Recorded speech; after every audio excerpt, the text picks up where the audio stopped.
Commissioner Heidi, we're still in the process of getting to know you, but now ang dami na namin natutunan. Napakatapang mo na auditor, but you're also a painter. You have an artistic side. And now we want to know your stand on certain issues. Sure. So we'll start first, and you'll have 30 seconds to answer. PhilHealth Fund Transfer. Timer starts now. Okay. Kailangan ibalik yung tinransfer na funds. Salamat din sa Supreme Court, sa TRO, pero kulang pa. Kailangan ibalik. Pera ng mamamayan ito, lalong-lalo na ng mga nababawasan ng contribution, di ba? So, kailangan ibalik siya. And next, flood control projects.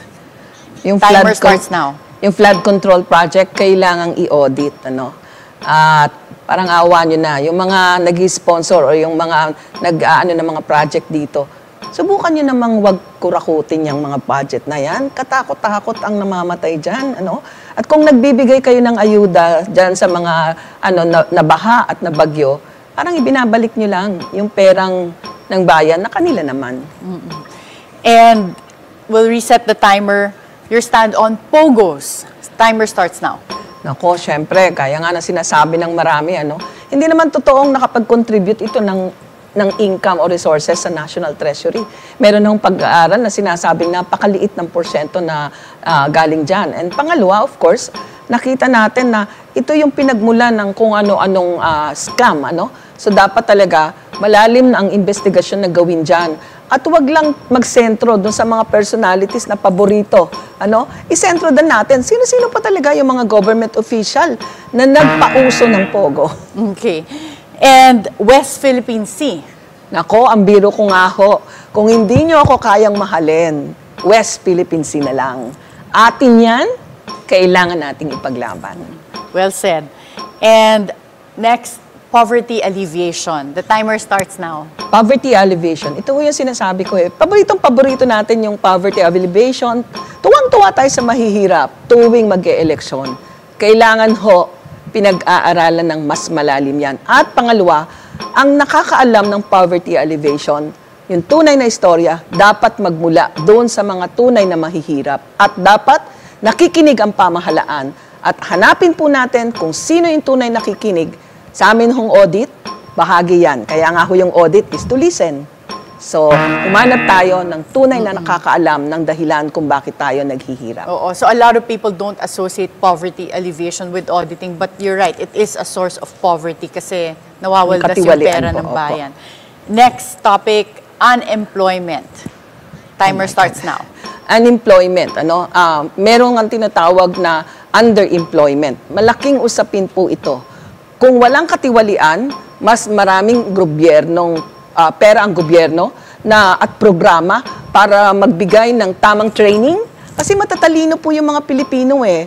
Yung iba kahit hindi nakapag-aral, may uwido, di ba? So kailangan natin labanan yung katiwalian para may resources para sa programang magpo-promote ng livelihood, magbibigay ng employment opportunities. Ano ho? Ito, Commissioner, this is a popular problem for everyone. Public transport and traffic. Timer starts now. Okay. Seryoso po ang usaping traffic. Pero hindi ho natin pwedeng ibagsak ang sisi sa gobyerno lang. Meron din hong dapat na ibahagi or gawin ang mamamayan. Yung pagkiklear ng kalsada, huwag tayong magpark sa huwag tayong magbaba sa mga hindi tamang ano. And then, yung traffic situation natin, kailangan pag-aralan talaga ng mga eksperto sa bayan. Yung mga eksperto sa mga usaping traffic management. May mga kilala akong experts dyan. Pero ibabalik ko ulit, labanan yung katiwalian para hindi tayo nakukutongan sa daan. At saka dapat yung pera nga po sa national budget na pupunta talaga sa long-term infrastructure solutions and transport solutions. Kung 40% nawawala sa corruption, di yung train system mo, patay na. Oo nga. And then, okay, ito isa pa tong problema na medyo talamak. Political dynasty. Siyempre, no to political dynasty. Pero ang tanong ko nga, sinong tatakbo kapag no to political dynasty? Kaya tumakbo po ako. Makakasiguro po kayo, hindi nyo nga nakikita yung mga magulang at mga kapatid ko, di ba? Kahit na asawa ko, kapag ako may posisyon sa gobyerno, never nyo silang makikita. Okay, very well said. And ito, divorce bill. Timer starts now. Ito po yung medyo magagalit ang iba. hindi po ako sang-ayon sa divorce. Naniniwala ho ako ng tunay na pagmamahal ay nakalaan, handang magtiis, pero kung nagkakabugbugan at nasasaktan, ibang usapan po yan. So what would you propose instead of, kung walang divorce bill, how do you save couples from abusive relationships? Siguro ho yung tinatawag nating counseling and at the same time po yung arrangement na kunyari maghihiwalay muna kayo ng pero at the same time nag-uusap pa rin kayo, parang ganun ho. Pero I do not want to promote the divorce as a law, parang ganun ho. Okay, and lastly, SOGI bill. Okay, SOGI bill, naniniwala ho ako sa karapatan ng lahat. Pantay-pantay na karapatan. Pero ito ho yung personal kong dyan. Sana yung karapatang yon ay hindi magamit bilang isang sense of entitlement. Yun lamang po. Thank you so much, Commissioner Heidi. Very well said. And final question, what can Heidi Mendoza offer to Filipinos that is different from the rest of those aspiring to become senators? Wala hong pagpapanggap. Totoo, nasa puso ko ang mamamayang Pilipino. Ipinaglaban ko ang inyong karapatan, ang inyong welfare, magmula nung ako'y naging ordinaryong auditor. Kung kaya nga po, tapat na nagsasabi ako sa inyo, ginawa ko po ang lahat upang bantayan ang pera ng bayan. Wala po akong masyadong resources, hindi po ako politiko, at isa ho ang kaya kong ipangako sa inyo.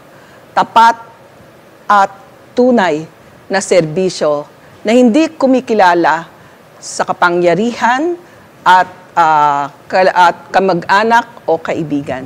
Thank you so Maraming much. salamat.